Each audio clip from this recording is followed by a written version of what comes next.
Today on The Daily Charge, a massive data leak in China, sex toys at CES, and Elon Musk's brain-to-computer interface. Good morning and welcome to CNET's Daily Charge. It's Wednesday, July 17th. I'm Alfred Ng. I'm Ben Fox-Rubin. Let's take a look at today's headlines. Elon Musk gives details on Neuralink, technology that can connect your brain to computers, and it sounds straight out of science fiction. Musk said it's already been tested on animals and noted that a monkey has been able to control a computer using Neuralink. I, for one, welcome our new monkey overlords connected to Facebook. This is only a good idea. This is like, how could anything possibly go wrong? Let's put chips in our brains. So yeah, it's Musk fine. talks about how they're looking to test it on a human patient soon. I mean, wouldn't you want to be able to type using just your brains and not like your hands or anything like that? So that's actually a good point. For people with disabilities, like I interviewed a guy a couple of years ago with ALS where he could only move around his eyes. Mm-hmm. That could actually have a lot of potential for people with disabilities. I think that it gets much more problematic when you're an able-bodied individual and you're just adding chips into your brain just for the hell of it. I mean... Sounds pretty fun to me. I'm typing right now. You just can't see it. Wow. So CES also decided to be the adult in the room by finally opening up to sex toys for 2020 after a controversy broke out over a vibrator at 2019 show. Startup Laura DiCarlo won an award at 2019 show for robotics, but had it revoked because sex. CES made this announcement yesterday, basically saying that they were going to start allowing sex tech. You've been going to CES for a while now. Are you excited to start covering that? Maybe not me personally, but at the same time, it looks like they are trying to be a little bit more inclusive. They also bolstered their rules about booth babes, where they're basically saying, look, you can't be a scantily clad model in these booths. Yeah, so they are trying to find ways to include more people. It makes so much more sense. I mean, for years now, it's basically been, okay, we're going to allow all these like booth babes here, but oh no, like sex tech, no, get that out of here. That's not kosher with us. Yeah, this is probably a silver lining that you could see from the situation that was really botched last year. I mean, like this award was revoked and then given back. The whole situation was really fumbled by CES. So I think this is their attempt to do a mea culpa here. Hopefully we'll see some cool gadgets this year. And now for today's main story, security researchers discovered an exposed database where more than 100 loan apps were sending sensitive data like location data and credit card information to an unprotected server. This basically meant that anyone could find it, and if they accessed it, knew how much money you owed, knew where you were at all times, and also just knew your credit card information and the contacts of all your friends. Alibaba took down the server today after we reached out to them. But yeah, I mean, I think it's just another example of what happens when you entrust a company with your data and they completely fail to protect it. Wait, when you say we, was that you? No, because I don't use loan apps, but they're apparently very popular in China. A big part of China doesn't have credit scores, and they've been using loan apps where you can give them all these data points about you the same way you would, for a credit score. I don't know. I was asking if you contacted Alibaba and got them to do this. Yeah, they didn't close it. That's pretty impressive. They didn't close it until we reached out to Alibaba for the story. Yeah. All right, thanks everyone for joining us. We hope you are digging the new format and the new supercharged after show. Feel free to sound off in the chat or on Twitter about what you like or what you don't like. It's very important. We're still growing. Be sure to subscribe and like us here on YouTube, Spotify, pretty much anywhere you can find podcasts these days. I think it's time to look at the comments now and see what our audience members really want to know more about. BVG, what is going on in the chat today?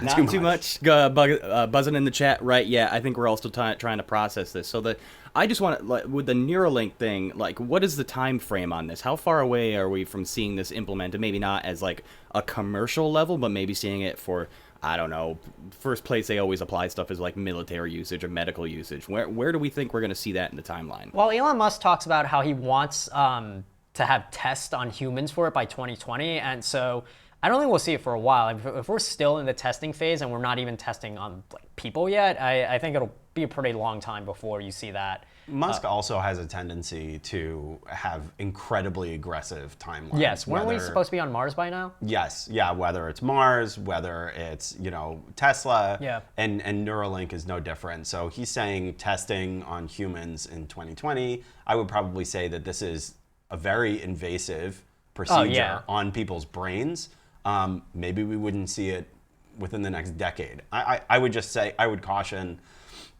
a very big grain of salt here as far as the time frame is concerned. All right, first question's coming in from our good friend Commander Trium. So what about the hackability of these BMI devices? Do you really think regulation will be forthcoming soon, given government's notorious slowness in legislating tech in general?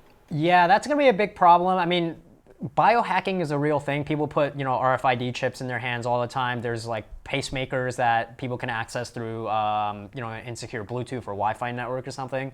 I believe like Dick Cheney had to get like an update on his pacemaker when he was like going across like to another country or something like that. But Whoa. Yeah, there's no regulation on it. There's really like the law hasn't really caught up with that. Honestly, I suspect Neuralink would be out before regulation on it came out, to be honest. And security on something like Neuralink is obviously unprecedented. I don't know what protocol they're using to send signal over to devices. Or what type of information could even be accessed? Yeah. I mean, we're really getting into science fiction territory here, where Musk specifically said that if two people had Neuralinks in their brains, you could telepathically talk to each other through that connection, which is pretty wild.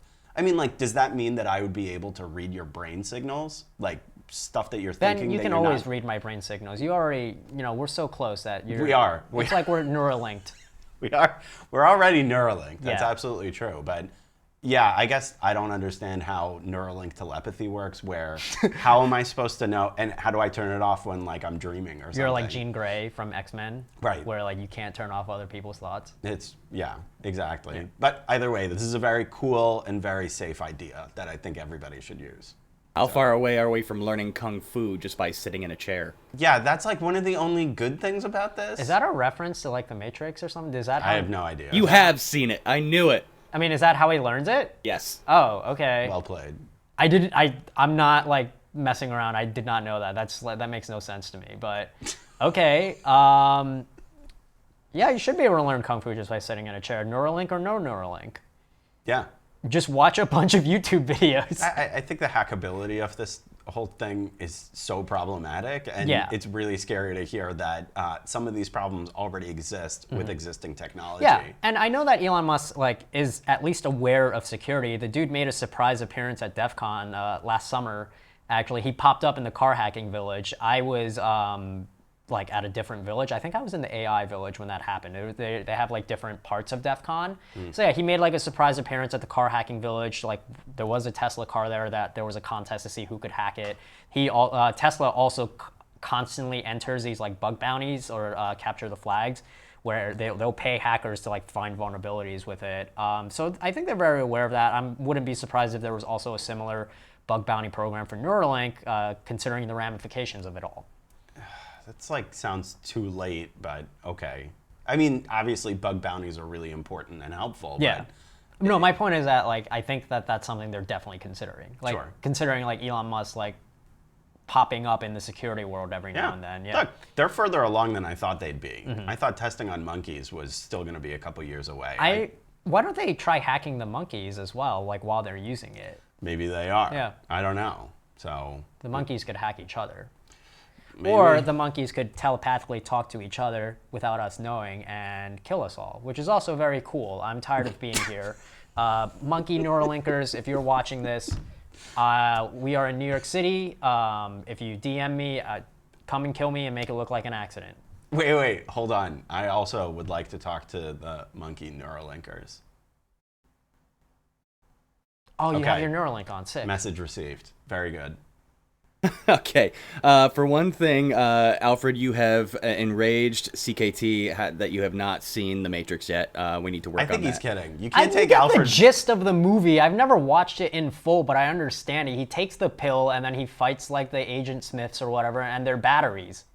I've never watched any of the movies in full, but like I understand like the plot of it. It goes pretty far downhill after I've also the never first one. watched like Ninja Turtle movies, but like I also understand the gist of those things. I mean, let's be honest here. The plot to the Matrix is a little more dense than the Ninja Turtles. Like they're batteries, right? Like they use people as batteries, even though it would make way more sense to just have actual batteries. Careful, I don't have a spoiler warning ready. No, I don't come on. care. The movie It's been came out decades. The movie came out in 1999. The spoiler warning is no longer valid. Yeah. We should talk about the ending of Casablanca too while we're at it. Casablanca 2? They made a second one? No, Casablanca also. No, Casablanca 2, Electric Boogaloo. Oh yeah, that's my favorite. The one with Wreck-It Ralph. Love it. That's a really good one. Wasn't this supposed to be like a relevant tech news, like serious news show? Oh wait, No, we're in the Q&A. We're in the Q&A. Anything goes. Okay, so as far as timeline goes, CKT thinks we're going to see Neuralink somewhere in the 10-year range. Commander Trium saying 5. Syrinjoy asks, what would you like a Neuralink Tinder for true-to-heart swiping? No, but... Wait, for what swiping? For like swiping, so you don't have to use your hands, or would it just read your brainwaves and match you up with somebody that like knows is a compatible Would match? it be real world too, where you would just look at somebody and swipe left or right and then no longer... I mean, you can kind of already do that though. You just wink your eye at them. That's really... Cool. Okay. Yeah, that's swiping in real life. With like... Real life swiping. Yeah. Okay, it already exists. I got it. But yeah, for dating purposes, yeah, I think that's kind of what Ben was talking about, how like, you know, this would really help out people with like disabilities, but like if you're an able-bodied person, like it's kind of a waste to use it. What's the point? Yeah. Yeah. I mean, you could see all kinds of uses for it. Obviously, we've all seen like sci-fi movies. It could be used for super soldiers. It could be used for, I don't know. Mostly this is going to help rich people, at least at first. Can you imagine how expensive this procedure would be? Not only is the technology expensive, but actually doing a surgical procedure to embed this type of stuff in your head, it's going to be so prohibitively expensive that most people are not going to have the availability for it for, I don't know, the foreseeable future at least. So, yeah, it probably would benefit people with disabilities, but unless insurance agencies would want to get involved, I don't know how they would be able to access it. All right. Props to everyone in the chat. I'm not going to read a lot of these comments because they're just going to hurt Alfred's feelings. No, please. No, Continue to. We're going to avoid that. Here's some interesting thoughts. What about Neuralink working with Google and Duplex? That doesn't. Sure. I mean, Duplex is an AI though. Duplex is not like a human thing. I mean, unless you're asking the assistant to do it, which I mean, like Elon Musk did talk about how with this he wants it to be compatible with AI, so that like it's your thoughts, but also like you can use your thoughts to control AI to like make calls, like what Duplex would do. I kind of think what he's saying is that Duplex would be a more effective mirror of your personality, perhaps. Oh, that's weird. Now we're just getting into Black Mirror territory. Yeah, because then that's like, I think that's like more like reading your thoughts and, you know, what makes you you, whereas, you know, like how much of a machine do you really want to be? I don't know. I think I'm not a fan of that. Well, that's the problem. That's why it's fascinating, but also really terrifying to talk about this subject in particular, because the whole concept of putting chips in your brain, we all knew this was coming. I already think it's pretty freaky that people do the RFID thing in their hands. I think it's creepy when companies require employees to do that. That is incredibly creepy. Yeah. You know, and like, what is the benefit that you really get out of it? You don't have to like take your wallet out to get your card. Yeah, like, basically. But really, like, I mean, the idea is that you can later use that for like payment stuff. Again, very, it's not solving a problem Yeah. that's like such a pain in the ass for me that I have to like go and like get a surgically injected RFID chip in my hand. What were the like what convenience would you want that like you would inject something like that in your hand? I'm struggling to try to figure that out, you know, because like I'm always trying to figure out, okay, first of all, how could it be hacked? Could it get infected? And did it need to be updated or replaced, or how easy is it for me to remove? So those are a handful of hurdles for me to ever actually do any sort of augmentation. Now, granted, if I like lose my arm in like a battle with Darth Vader and they have a replacement for me. Darth what? Oh, okay. That's from the movie Star Wars. Is that also Matrix? No, it's not Matrix. It's Star Wars. Stay with me. It was a movie quit. in the 70s and 80s. And it was kind of good versus evil. It was kind of a Knight's Tale type of thing. So but Darth in outer Vader's like the space. good guy? No, but like he kind of like he saves the day in the end, but there was a little too. We'll talk about it later. late. I feel like we're getting a bit off track, but You think so? It sounds interesting. No, I mean I think BVG is enjoying this part of the conversation. I quit. Oh, third episode, we did it. You mean 588th episode? Third episode of the charge. Alfred should always host. Always host, please. This is far too entertaining. Here's an interesting thought when it comes to Neuralink. Yan wants to know if that would open up availability for humans to communicate with animals. Oh, weird. That would be totally cool. We have gone down That's the a rabbit only useful hole, function of pun that. I was going to intended. talk about that when you asked, like, what convenience would you want? Oh, go for it. That was, yeah, I really want to, like, tell my cats, like, yo, don't, like, jump up on, like, the counters or anything like that. Yeah, but, like, and then I you find tell out. them that already. Yeah, but it's They not just like they don't listen to you. understand. They just No, hear like they Charlie understand. Brown language, like wah wah wah wah wah wah. I would argue your cats understand, but cats are cats. Yes. And they're still That going to is jump also on your fair. counters. But yeah, talking to animals would be super cool. And then they can talk smack to me, and then I can find out that my pets are misogynists or something, and then I have to like get rid of them. Right, exactly. So yeah, that's maybe don't do entirely that. I mean, possible. like I just think that if you can talk to your pets, you might find out that your pets like are bad, like bad pets. personalities. Bad people. You were about to say bad people. Yeah, but I'm like they're not people, so like like they just have like really bad I personalities. have a weird question here. Okay, so let's say you could Neuralink with a pet. You hear them speaking in English, but they hear you speaking in meows or barks. Is that how it works? Or turtle speak. Or turtle speak. Whatever a turtle says. I don't know. I don't like. I assume there'd be some kind of translator on it, but I think if it's based off brainwaves, I think they would just understand. You know. Wow, that's pretty cool. Yeah. Yeah, you like Very broke profound. the other animal. I guess. Yeah. I don't know what groking is either. That's from a book. Never mind. A what? It's Stranger in a Strange Land. It's a sci-fi book. You're right there, Brian. It's from a book. This What? is the Daily Charge has now been explaining Like like a- past cultural milestones. like to a Alfred. MacBook? No. A laptop? No, it's a bunch of pages that are put together and then you read them and you Like know, web pages. Like no, So they no, print them like out. printed pages and they're two-sided. Okay. And sometimes it's fiction or nonfiction. I could get into what the difference is Okay. in a later episode. All right. Make sure everybody is subscribed to the audio podcast so you can get the Daily Charge Supercharge and keep the lovely post show in your pocket at all times in case you ever need to show anybody the perfect example of what a troll is. Here's a question that I find interesting personally. CKT asks, do you think Neuralink will help enable lucid dreaming and dream recording? Oh, that's quite cool. I don't think Sure. they're That's an doing that with interesting Neuralink concept. though, because like your dream waves are different than like the current brain waves that you have like going on now.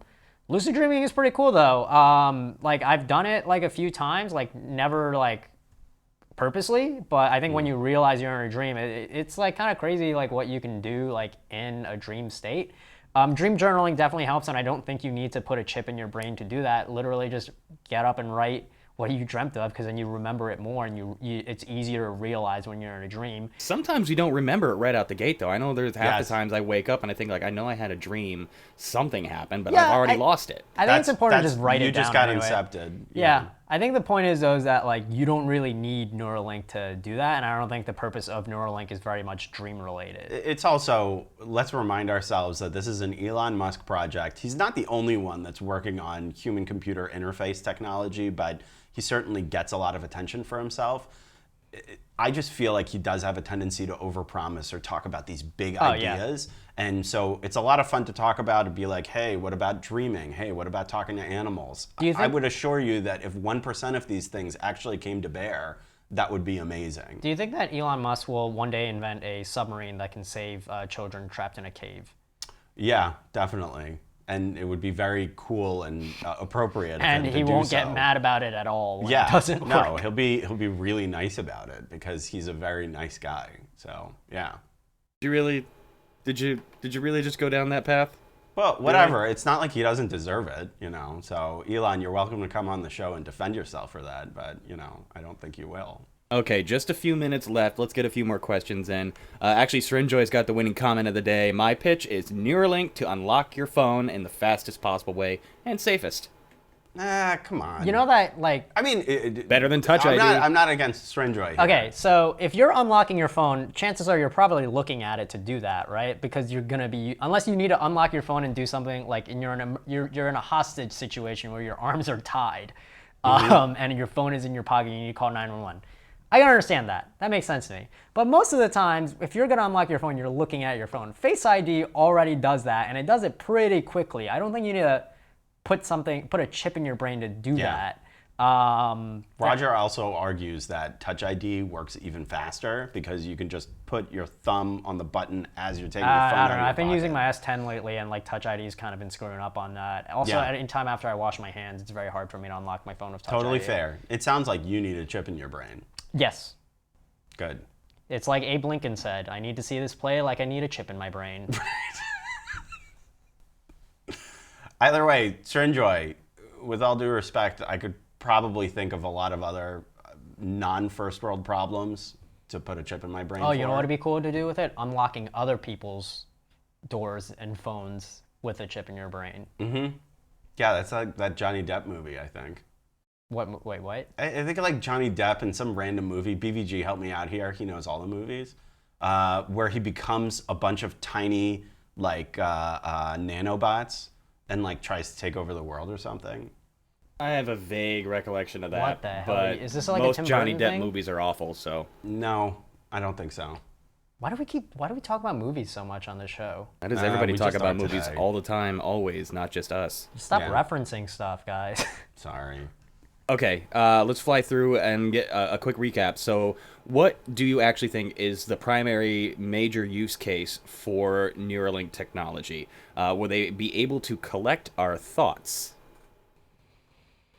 Again, yeah, I don't think it's reading like your thought. I mean, like, look, it might take your thoughts to like type this, this, and this, and then like save that in a log on a database somewhere. But I don't think it's like, if you're not sending a command to it, I don't think it's collecting like every single thought that you have every now and then. Again, this is all very much in like the beta phase, and we don't really know that much about it. So things could change within the next like few years. They haven't even tested it on a person yet. So we'll see. yeah. Okay, switching gears real quick. Let's talk China. What about these loan apps? Is there any risk to us in the U.S.? Are any of those apps available anywhere here? No, yeah, most of these apps are based in China because there's like millions of people in China don't have like a credit score or anything like that, so they use these loan apps. And yeah, they like approve people for loans like really quickly on that because they take all this data from your phone. The problem is that they've been taking this data and sending it to this server that was hosted by Alibaba, and it had no password on it until we reached out to Alibaba about it. So I think a big clarification is that this is not something that like is available in the US, but I mean, just consider all the apps that you do use in the US and the servers that they're sending this information to. You don't know if they're like keeping that secure or anything like that. We found, you know, in another story, we had found a database where it was like 1.8 million households in the US where all that data was just there and available on like employment data. Just essentially, you know, all these websites and or apps that were collecting data about people that were looking for jobs sent to this server with no protection or password on it. And yeah, a security researcher found that. Hopefully before anyone nefarious found it and like was able to use that data to, you know, basically steal someone's identity. Yeah, these unsecured database stories tend to come up every now and then, right? The problem is, especially with this one, is when it's your banking information and your personal information, it's obviously much more problematic. Especially with location information too. This is one of the first few databases that I found where it was real-time location data. Like they were updating every time a person logged into the app. It sent the new latitude and longitude of that like specific person, which is crazy. So I didn't know they needed that information. I mean, yeah, it's loans. They want to know where you are in case you kind of skip out on it. Yeah, that's a good point. I feel like we've had a fair bout of this lately across the board, so I guess it was just China's turn. Yeah, I mean, there's been a lot of database leaks in China as well. There was a story I'd written a few months ago about another database leak with facial recognition data that was all over the Uyghur region, which is the 2.2 million Muslims that are oppressed in China.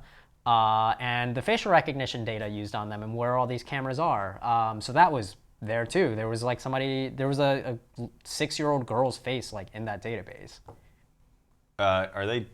They're tracking, how many people are they tracking in China? How many people is the government I mean, everyone is being tracked in China. Through facial recognition technology. Yeah, but like this specific database, I mean, everyone. Wow. This specific database though was like specified with like the Muslim population in China. Yeah. Do you have any idea, sorry to put you on the spot here, what they do with tourist information? Like if I were to visit China, do you have any idea what they would do with facial recognition technology? I mean, I don't think they're like just gonna say, "Oh, that guy's a tourist. We're gonna delete that data." Turn it all off. Like that's not. I don't think that's how facial recognition works. That's true. Yeah. And also, like if you tried crossing the border into China in a specific region, like where the Uyghur region where like the Muslims do live, there were reports from Motherboard and The Guardian about how they would install malware on tourist phones. Oh, right. To like search for content on it that like was against the Chinese government. So yeah, don't give your phone over to Chinese border agents if you're going there. Wow, that's pretty wild. I don't think you really have a choice. I think they just jail you if you refuse to turn your phone over. So holy moly. Yeah. Words to live by. Okay, and to close things out, let's all be adults and talk about sex toys in Las Vegas. So does that mean that they're going to double down? Because there was already a sex convention in Las Vegas. Is CES going to be overtaken by smart sex toys? The sex convention or the porn convention or whatever usually happens like the week after CES.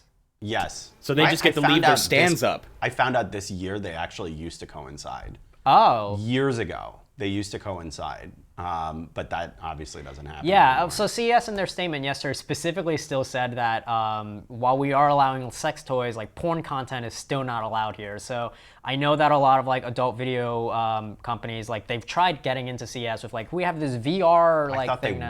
That wasn't CES? I mean, I think they were like a side event. They weren't like on they were like at CES, but not they were like in officially. Las Vegas, but they weren't at CES. Yeah. Like, we had them at our stage CES. though. They came to the CNET stage the last year or two. I forget what the did time they have was, a booth? but It's true. Like if they're not officially there and they don't have a booth and they're not paying dues to CES, then I imagine CES can wash its hands of the situation and say like, oh, this isn't officially here.